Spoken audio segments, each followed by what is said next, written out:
ప్రియమైన దేవుని బిడ్డలారా, మీకు శుభములు వందనములు తెలియజేస్తున్నాను.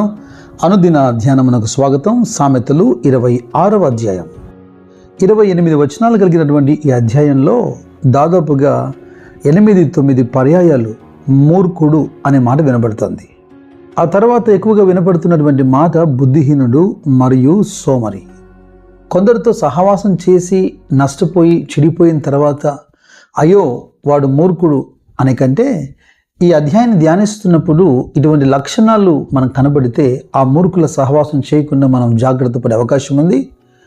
పైగా మరో మాట చెప్పాలి, ఈ లక్షణాలు కలిగినటువంటి మూర్ఖత్వం మనలో ఏమైనా ఉందో కూడా మనం పరిశీలన చేయాలి. మరి మూర్ఖులను ఎలాగ గుర్తించడం? సామెతల గ్రంథం 12వ అధ్యాయం 15వ వచనం అంటుంది, మూఢుని మార్గము వాని దృష్టికి సరైనది.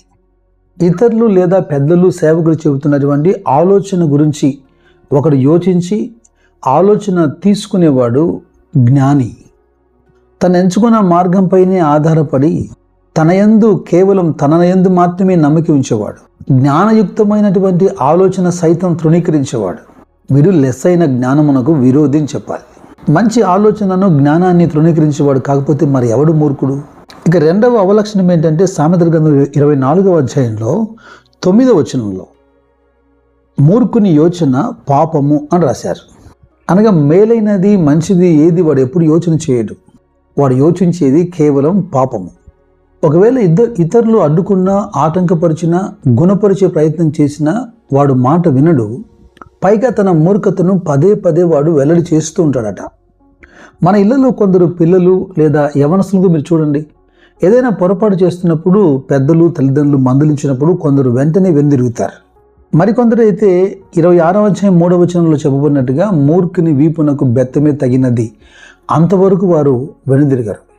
ఒకవేళ వాడు మూర్ఖుడైతే మనకేంటి నష్టం అని వారితో సహవాసం స్నేహం చేస్తున్నారా? ఇందుని గురించి కూడా కొన్ని హెచ్చరికలు రాయబడ్డాయి. ప్రాముఖ్యంగా ఈ అధ్యాయంలో 6వ వాక్యం 10వ వాక్యం చూడండి. మూర్ఖుని చేత వర్తమానం పంపువాడు కాళ్ళు తెగగొట్టుకొని విషం త్రాగిన వానితో సమానుడు. అలాగే 10వ వాక్యంలో అధికముగా నొందిన వాడు సమస్తము చేయవచ్చును, మూర్ఖుని వలన కలుగు లాభము నిలవదు, కూలికి వాడిని పిలిచిన వాడును చెడిపోవును. అటు వాడిని నమ్మిన వానికి, వానితో సహవాసం చేస్తున్న వానికి, వానితో కలిసి పనిచేస్తున్న వానికి నష్టమే మిగులుతుందట.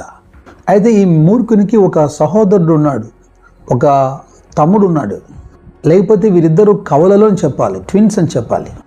వాడే బుద్ధిహీనుడు. ఇద్దరు చూసేదానికి ఒకేలా కనపడతారు, వారి గుణగణాలు కూడా ఒకటే. అధ్యాయము ఈ మాటతోనే ప్రారంభమవుతుంది. ఎండాకాలమునకు మంచు గిట్టదు, కోతకాలమునకు వర్షము గిట్టదు, అటువలే బుద్ధిహీనునికి ఘనత గిట్టదు అని. సామెతలు 18వ అధ్యాయంలో ఈ బుద్ధిహీనుల యొక్క స్వభావాన్ని గురించి రాశారు 6-7 వచనాల్లో. బుద్ధిహీనుని పెదవులు కలహమునకు సిద్ధముగా ఉన్నవి, దెబ్బలు కావాలని వాడు కేకలు వేయను. బుద్ధిహీనుని నోరు వానికి నాశనం తెచ్చును, వాని పెదవులు వాని ప్రాణమునకు ఉరి తెచ్చును. మనకు పురవీధుల్లో కనబడుతున్నటువంటి తగాదాల వెనుక కారణం చాలా చిన్న కారణాన్ని బట్టి అది కాస్త చిలికి గాలివానగా మారి ఒకరినొకరు దెబ్బలాడుకొని పోలీస్ స్టేషన్ల వరకు వెళ్ళేటువంటి పరిస్థితి. విన్నవారందరూ, చూసిన వారందరూ అసలు అంత పెద్ద గొడవకు అక్కడ కారణమే లేదు అంటుంటారు. అక్కడ ఏ కారణం లేకపోయినా ఒక బుద్ధిహీనుడు ఉంటే చాలు, ఇదిగో వాని నోరు, వాని మాటలే వానికి నాశనం తెస్తున్నాయి. వాడి పైన దెబ్బలు పడేంత వరకు వాడు మాట వినడట. మరికొన్ని బుద్ధిహీనపు పనులు ఎందుకు చేసేవాడిని మందలిస్తున్నప్పుడు అటివాడు చెప్పే జవాబు ఏంటంటే సరదాగా ఆటలాడేదానికి చేశానని చెప్తాడట. సామెతలు 10వ అధ్యాయము 23వ వచనం అంటుంది, చెడు పనులు చేయుట బుద్ధిహీనునికి ఆటగా ఉన్నది. వీరిలో ఇంకా అత్యంత చెడు లక్షణం ఒకటి చెప్పాలి. ఇటివారు నిశ్చయంగా తల్లిదండ్రులకు అవిధేయులు. బుద్ధిహీనుడు తన తల్లిని, తన తండ్రిని తిరస్కరిస్తాడట. తల్లి తండ్రి మాట అసలు వాడు వినట్లేదు అంటే మీరు గుర్తించండి, వాడు బుద్ధిహీనుడు అని. అంత మాత్రం కాదు, వాడు మూర్ఖునికి సోదరుడు లేదా మూర్ఖునికి చెలికాడు. ఇక ఈ అధ్యాయంలో కనపడుతున్నటువంటి సోమరి గురించి మనం ఒక ప్రత్యేకమైన ధ్యానాన్ని కలిగి ఉన్నాం కనుక 4వ వ్యక్తి మరొకడు కనపడుతున్నాడు. వాడే కలహప్రియుడు.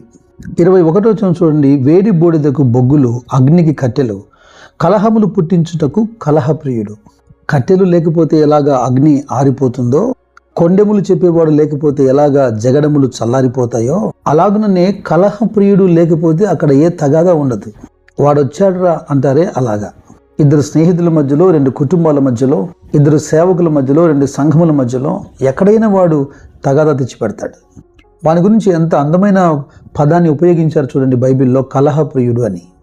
అయితే ఆ పదం వెంటే మరొక బిరుదు ఇచ్చింది బైబిల్, కలహప్రియుడు, దుర్మార్గప్రియుడు అని. సాధారణంగా ఎవరి ద్వారా ఎందుకు కలహాలు కలుగుతుంటాయంటే కోపోద్రేకము వలన కలహం పుట్టుతుంది. దీర్ఘశాంతం గలవాడు ఎప్పుడైనా వివాదాలని అణిచివేయగలుగుతాడు కదా. ప్రభు ఏం చెప్పాడు? మీరు సమాధానాన్ని వెదకి వెంటాడండి అన్నాడు.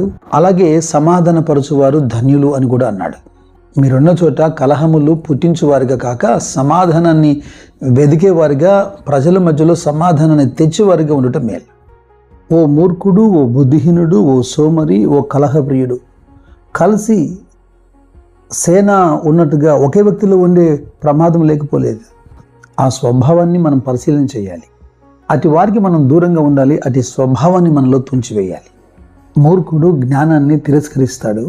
వాడు కనపరిచేటువంటి మూర్ఖత కక్కిన దానికి తిరుగు కుక్కతో సమానం. చివరిగా మీకు మాట జ్ఞాపకం చేస్తాను. సామెతల గ్రంథం 9వ అధ్యాయము 7-8 వచనాలు.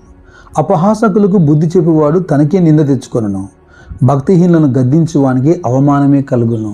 ఈ మూర్ఖులు, ఈ బుద్ధిహీనులు, ఈ కలహప్రియులు దేవుని వాక్యమును విని యెహోవాయందు వారు భయభక్తులు ఉంచడం ద్వారా మాత్రమే అటివారు గుణపడగలిగే అవకాశం ఉంది. ప్రభు చెబుతున్న ఈ మాట అర్థాన్ని మీరు గ్రహించగలుగుతున్నారా? మత్తయి సువార్త 7వ అధ్యాయం 6వ వచనం. పరిశుద్ధమైనది కుక్కలకు పెట్టుకుని మీ ముచ్చెములను పందుల ఎదుట వేయకుడి, వేసిన ఎడల అవి ఒకవేళ వాటిని కాళ్ళతో తొక్కి మీ మీద పడి మిమ్మును కూడా చీల్చివేస్తాయి. అయితే ఎవడనూ నశింపక అందరూ మారు మనసు పొందాలని ప్రభు దీర్ఘశాంతము ఇచ్చ కలిగి ఉన్నాడు కనుక అటు వారి కొరకు భారంతో మనం ప్రార్థించబద్దులమైనాం. కృప మీకు తోడైనను గాక. God bless you.